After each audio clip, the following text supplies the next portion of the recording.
La mort dans la cité de Francis Auguste Schaeffer, aux éditions La Maison de la Bible, Genève 1974, édition originale de 1969. Chapitre 3. Le message du jugement. Comme nous venons de le voir, Jérémie s'est adressé à une génération très semblable à la nôtre. On a appelé Jérémie le prophète qui pleure, car il se lamentait sur son peuple. Nous aussi devons pleurer sur l'Église à cause de son abandon de Dieu et sur l'ensemble de notre culture qui a suivi dans son sillage. Jérémie naquit à Anathoth, petit village au nord de Jérusalem. Il avait vraisemblablement dépassé la soixantaine lorsqu'il mourut en Égypte.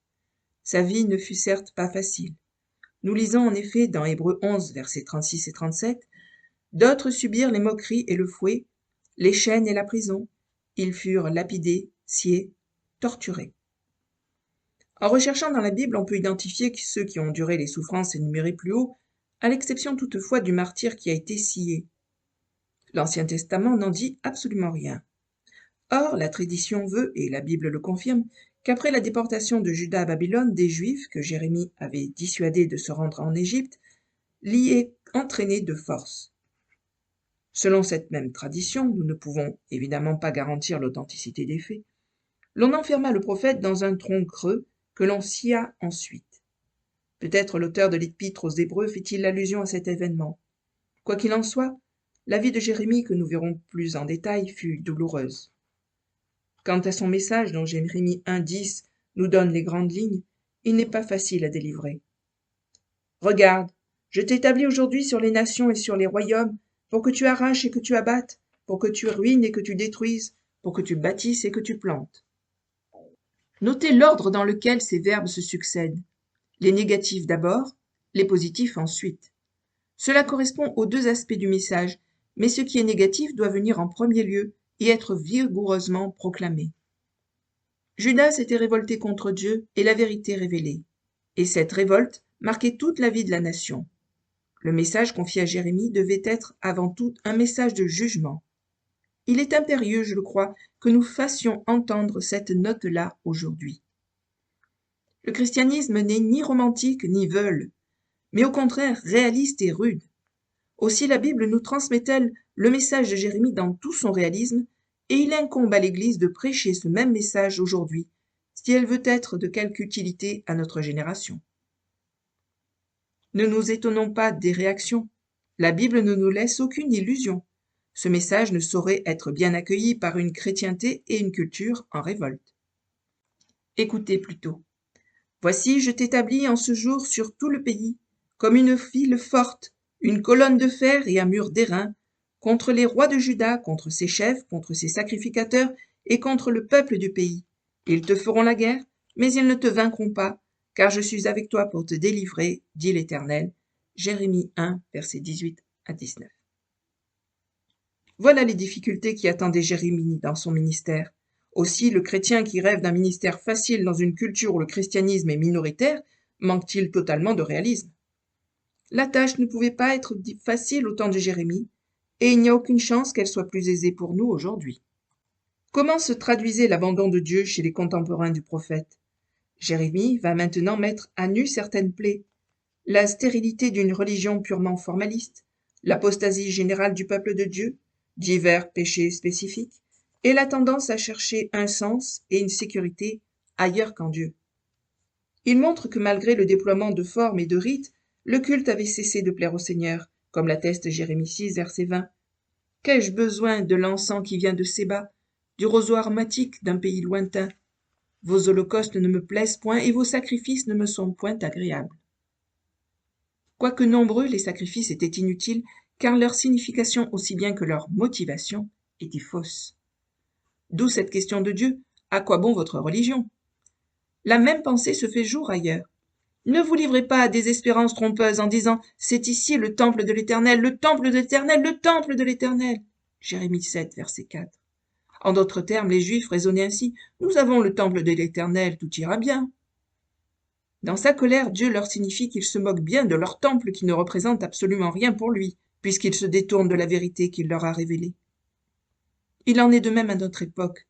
La multiplication des formes de piété et des activités religieuses ne signifie rien pour Dieu et n'éloigne pas son jugement. La nouvelle théologie, et parfois hélas les compromis de certains secteurs de la chrétienté dite évangélique, dépouillent le culte de l'élément même qui le rendait agréable à Dieu. Nous avons vu dans les Lamentations que les Juifs s'étaient détournés de la vérité révélée. Or, précisément, Dieu ne peut pas accepter l'adoration d'hommes qui ont rejeté sa révélation propositionnelle. En parlant ainsi, nous ne jonglons pas avec des notions théologiques abstraites, nous traitons le problème concret de la foi en Dieu et de la vérité révélée. Jérémie continue de la sorte. Puis vous venez vous présenter devant moi dans cette maison sur laquelle mon nom est invoqué, et vous dites, nous sommes délivrés, et c'est afin de commettre toutes ces abominations. Jérémie 7, verset 10. C'est-à-dire, vous venez dans le temple, puis vous partez en disant, maintenant je peux faire tout ce qui me plaît, je vais mener une existence dédoniste. Mais Dieu vous crie par le prophète, vous vous abusez, une religion purement formaliste ne signifie rien pour moi. Nous retrouvons la même idée dans Jérémie 9, 25. Voici les jours viennent, dit l'Éternel, où je châtierai tous les circoncis qui ne le sont pas de cœur. Circoncis, il l'était, mais cela avait-il une valeur pour Dieu? Aucune, tant que cette circoncision n'était pas selon le sens spirituel et profond de la révélation, car pour Dieu les formes extérieures en elles-mêmes ne représentent rien. Mais à travers le message de Jérémie, Dieu veut encore nous apprendre autre chose. En effet, le prophète ne se contente pas de flétrir la piété formaliste, mais il se lance dans une dénonciation formelle de l'apostasie de son temps. Remarquez à ce propos que l'Église, depuis 4 décennies, utilise de moins en moins ce terme. Cela est symptomatique de notre époque et démontre à quel point le relativisme propre au concept hégélien de la synthèse a envahi l'Église moderne. D'aucuns, il est vrai, emploient le mot apostasie d'une façon dure et déplaisante. C'est sans doute regrettable.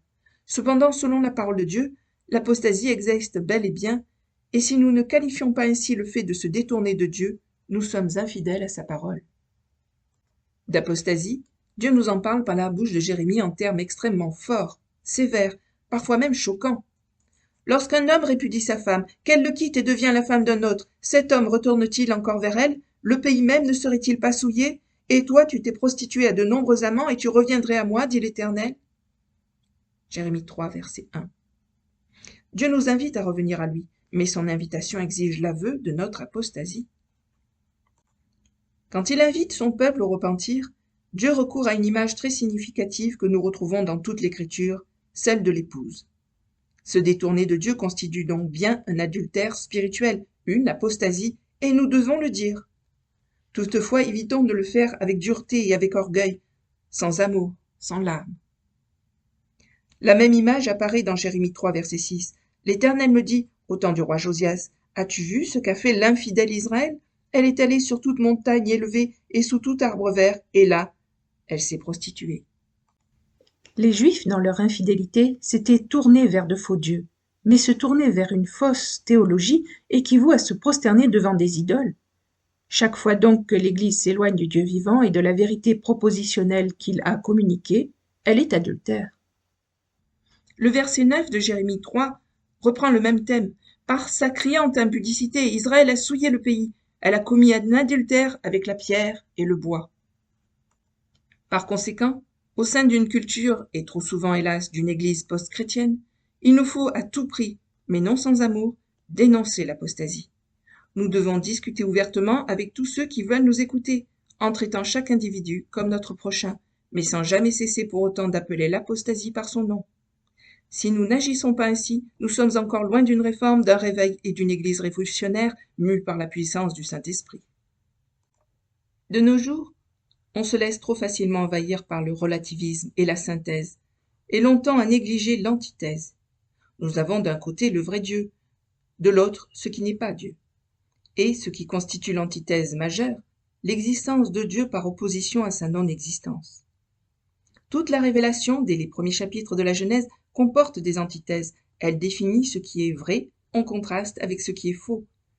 Quand les hommes ignorent ou déforment la vérité de Dieu, nous devons leur dire nettement, sans haine ni colère, « Vous avez tort ».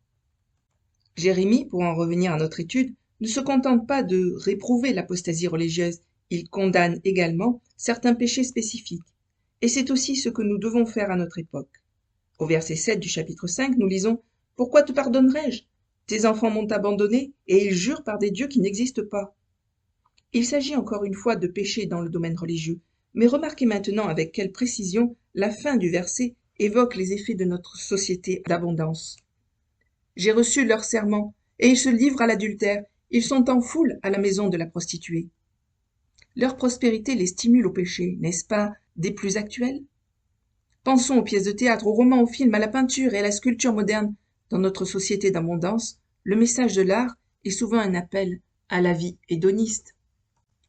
Jérémie continue. Semblable à des chevaux bien nourris qui courent çà et là. Le prophète pense à l'effet stimulant d'une riche alimentation sur les appétits sexuels. Il stigmatise la luxure des Juifs qui, dans leur société d'abondance, sont devenus pareils à des étalons bien nourris. Hélas, nous pouvons en dire autant des États-Unis et de tous les pays de culture réformée en Europe septentrionale, après leur abandon de la foi des réformateurs. Comme des étalons bien nourris, ils courent çà et là, chacun d'eux hennit après la femme de son prochain. Chapitre 5, verset 8, en version synodale. Pensez aux romanciers modernes, à John Updike, par exemple. Dans Les couples, The Couples, il exprime le besoin de jouissance et de fuite dans une communauté adultère. Aussi ai-je souvent entendu cette réflexion de la part des jeunes. Pourquoi je ne me droguerai pas? La génération précédente cherchait bien l'évasion dans l'alcool et dans l'adultère. Et ils ont raison. Ces mots se valent. Une société qui vit dans la boisson et l'adultère ne devrait pas s'en prendre à ceux qui font un pas de plus, ni les condamner sous prétexte que certains vices sont pires que d'autres. La différence entre ces mots n'est pas d'ordre qualitatif, mais quantitatif. Une Église qui passe sous silence les péchés de la génération précédente n'a pas le droit de s'élever contre les péchés de la génération actuelle.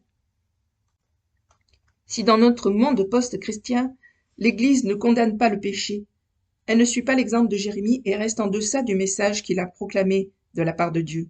Condamnation d'une religion purement formaliste, condamnation de l'apostasie, condamnation des péchés sexuels et enfin condamnation du mensonge.